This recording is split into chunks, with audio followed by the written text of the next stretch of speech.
Was there any typhus or any typhoid or any other epidemics? No. Were there any special health organizations? No. There were no schools in the ghetto? No schools. What can you tell us about the religious life in the ghetto? Still the religious life and I'm the same, but they dumped in the house, we kept the same kashrus and all, whatever, but we could move around, go to shul or something. Were there any child care institutions in the ghetto? No. And what kind of contact was there with non-German, non-Jews, the farmers? Only the farmers that came to sometimes bring some food or visit, that's all. And they were friendly? Yes, very friendly. And what happened when you met the Germans, the SS? Nothing really. They just, like I said, they counted us. They, you know, that's all. They came once a day in the morning to see if somebody left or ran away. That's all. Can you describe the actions that took place and the dates? Dates? Actions is the, you know, the deportations. Well, I don't remember the date. I know it's 3 weeks. We could figure that out. The only thing I remember is they told us 3 days before we should get ready the food, whatever we can take. Yeah, it's working. And how much, you know, stuff. And we had, in the morning, we had to come to the, how you call it, center from the town. Everybody was over there. The Germans were yelling and screaming. Then the first day, I can't say that's the first time we really met them. I don't remember. I remember they shot on somebody the first time.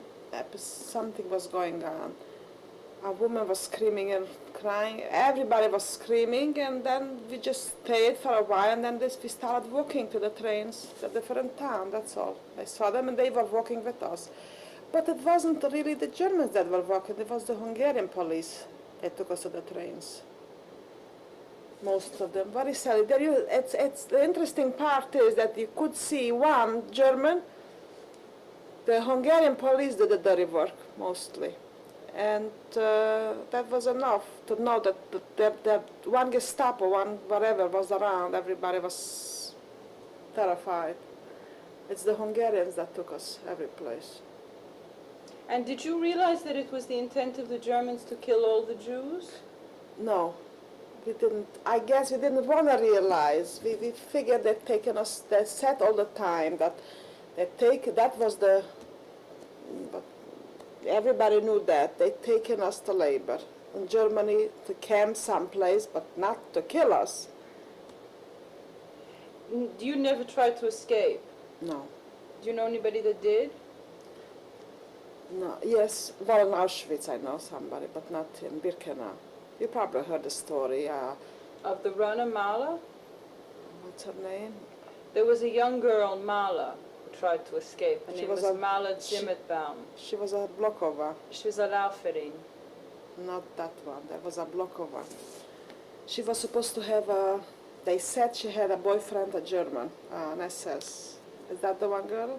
Well, I saw her when I know and her. They brought her back. We came in from work to the camp when they brought her back, and the Lagerführer held her hand like this. Her hand was broken, and he was holding her.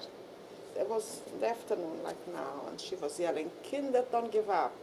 The Freiheit is near." You don't understand German. Yeah, I understand. Don't give up. Don't give. She knew that she's going to die. She was a beautiful girl. She was a Lauferin. I think she was a Blokova. She was a Lauferin. I think she was Belgian. No. Czechoslovak. I don't know. I think she.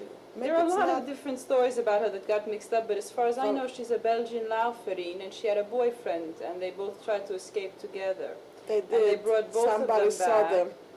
But she committed suicide when just at the moment they were supposed to hang. Yeah, I know. I've seen her when they brought her in. I've seen her when they brought her in. We were walking in, we came from work back in the afternoon, and just then all of a sudden there was a tumult, you know, screaming and yelling, and so many Germans. We never used to see so many together, you know. And he was slapping her face, and she was going on. She was really a hell. She's screaming, "Kinder, don't give up. Hoffnung, the Befreiung is near." She was yelling, and he was slapping her face. And but we were all crying. She was such a, you know. I don't know how it happened. Somebody must have said something because they went out. They were out already from the camp. They were someplace in a restaurant, someplace out, you know, from Auschwitz, and somebody saw them, I guess, and they thought. I think it's that once they realized that she had left, they started to send people after her. But Because they knew she was missing. They could realize in the morning or in the evening, because that was when they counted people. See, in the Zählerpels, in the morning and in the evening. I don't know when she left. But she went out with a work detail. She would In the join morning, work detail. yes, and they brought her back in the evening just when we came back. And yeah, in It the must have been a few hours. They couldn't have realized. They could have realized only, you see, in the morning was the Zählerpel, and after that everybody left for work. And then Yeah, when but we she came in, there was a Zählerpel in the evening before we went to sleep.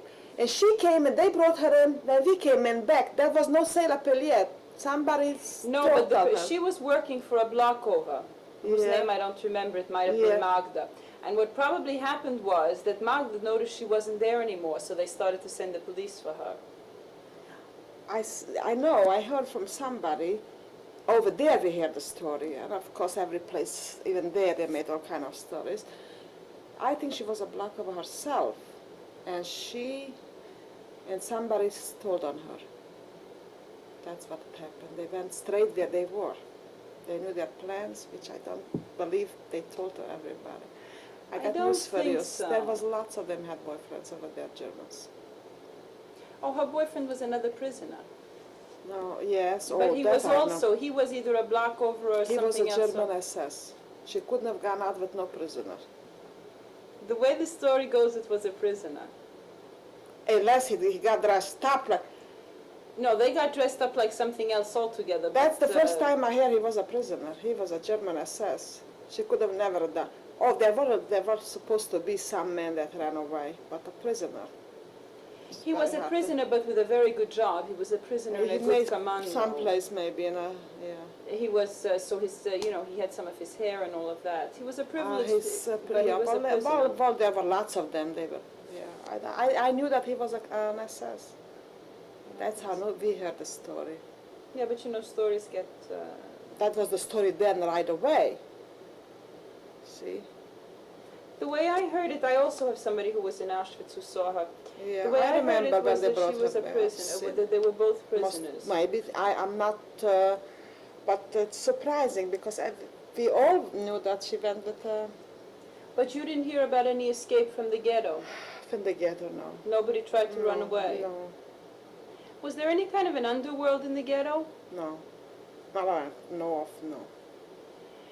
Do you remember any songs or poems or jokes or prayers, special ones that started in the ghetto? I have been such a long time.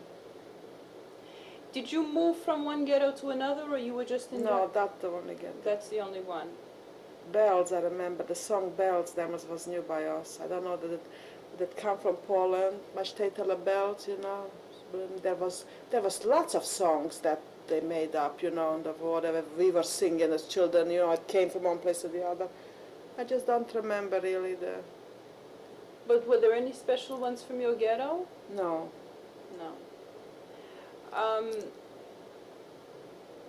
If you were a refugee in your ghetto from another place, what was the attitude of the local people to you and to other refugees? I don't know any refugees over by us. Well, when you were in the ghetto, you were a refugee from another place. Yeah, but that was understood. That most people came from other places. See, they brought all around the whole, And from every town they came over there. It was understood, I mean. And they were just accepted like That's nobody right. cared. Yeah, everybody was in the same mess. What other towns did these refugees come from? Oh, lots of them. All around, I don't even know how many towns. There must have been a lot. There was so many thousands of people over there. You want to hear names?